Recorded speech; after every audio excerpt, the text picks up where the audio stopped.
लक्ष्मी का अपने घर में पूरा दबदबा था। हिटलर की तरह वो सारा काम अपने पति और बेटे से करवाती। धीरे धीरे उसके पति की तबीयत खराब रहने लगी। सुनो जी, अब आप बुजुर्ग हो गए हो, काम में भी अब हाथ आपके फुर्ती से नहीं चलते। अरे भाग्यवान, भगवान से डर। तुझसे मैंने शादी अपने इकलौते बेटे के अच्छे पालन पोषण के लिए की थी, लेकिन तूने तो उसका बेड़ा गर्क कर दिया। मैंने क्या किया? पढ़ाया लिखाया, अब नौकरी नहीं लग रही तो मैं कैसे जिम्मेदार हो गई? अब घर में बैठकर रोटी तोड़ रहा था तो मैंने कहा काम ही कर ले। एक तो भला करो और ऊपर से बातें सुनो। तभी सारंग वहां आ जाता है। बहुत भूख लगी है माँ, कुछ खाने को दे दो। अब तुम्हारे पापा का हाथ तो चल नहीं रहा है। मैं ही जा रही हूँ आज किचन में, बनाती हूँ कुछ। हे भगवान, कैसे होगा इतना काम मुझसे? लक्ष्मी किचन में काम कर रही होती है कि तभी अचानक उसे आइडिया आता है। अरे मैं भी ना, अरे यहाँ तो फ्री की नौकरानी ला सकती हूँ मैं, फिर मैं क्यों खाना बना रही हूँ? उस दिन लक्ष्मी सारंग की पसंद का खाना बनाती है और बैठकर उसे बड़े ही प्यार से खिलाती है। खा ले बेटा, खा ले, पेट भर के खा ले।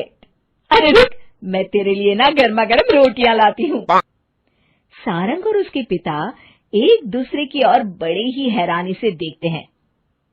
बेटा सारंग, जरूर दाल में कुछ काला है, वरना ये औरत तो हमें बासी खाना भी सुकून से ना खाने दे। सुनील की बात लक्ष्मी सुन लेती है और जोर जोर से चिल्लाने लगती है। अरे हाँ, भलाई का तो जमाना ही नहीं रहा। एक तो आग में खुद को जलाकर तुम लोगों के लिए खाना बना रही हूँ और ऊपर से तुम्हें दाल काली लग रही है। अरे माँ, पिताजी का ये मतलब नहीं था, तुम बुरा मत मानो। अरे हाँ बेटा, तू कहता है तो मान लेती हूँ। लक्ष्मी सारंग के पास बड़े ही प्यार से बैठ जाती है और फिर कहती है, बेटा मैंने ना तेरी शादी करने की सोच ली है। अब तेरे पिताजी के हाथ भी नहीं चलते तो सोच रही हूँ तेरे लिए बीवी ले आऊं। अब पता नहीं ना मैं भी कब मर जाऊं। अब ऐसे भाग्य भी कहाँ है हमारे। क्या कहा? अरे हाँ, तुम तो चाहते ही हो कि मैं मर जाऊं, लेकिन मैं अपनी प्यारी बहू का चेहरा देखे बिना नहीं मरूंगी। हाँ माँ, शादी तो मैं कर लूं, लेकिन मैं नौकरी नहीं करता, फिर कोई क्यों देगा मुझे अपनी बेटी? अरे क्यों नहीं देगा बेटी? इतना बड़ा घर, खेल खलियान है, किस चीज की कमी है हमारे पास? जो आएगी राज करेगी, राज। हम तो ना कर पाए राज, ये बोलो कि एक और नौकर तुम्हारे पास आ जाएगा। मैं कहती हूँ चुप हो जाओ। अरे खुद के घर का खाना बनाएगी तो क्या नौकरानी हो जाएगी? अब तुमसे तो किचन का काम होता नहीं, तो कोई तो करेगा ना। ठीक है माँ, तुम जैसा सही समझो बस। अब मेरी एक शर्त है, लड़की जो भी हो वो दिखने में कैसी भी हो या कहीं की भी हो, बस पढ़ी लिखी होनी चाहिए। अरे हाँ, ला देंगे पढ़ी लिखी बेटा, मैंने कौन सा काम करवाना है उससे। हाँ। और फिर एक दिन पास के गांव की ही रति से सारंग की शादी हो जाती है।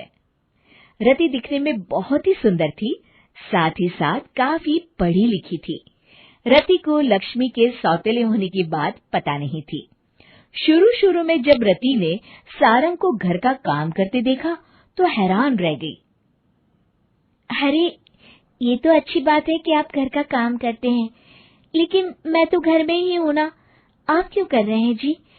जाइए आप नौकरी के लिए अप्लाई कीजिए ना। तभी लक्ष्मी वहां आ जाती है।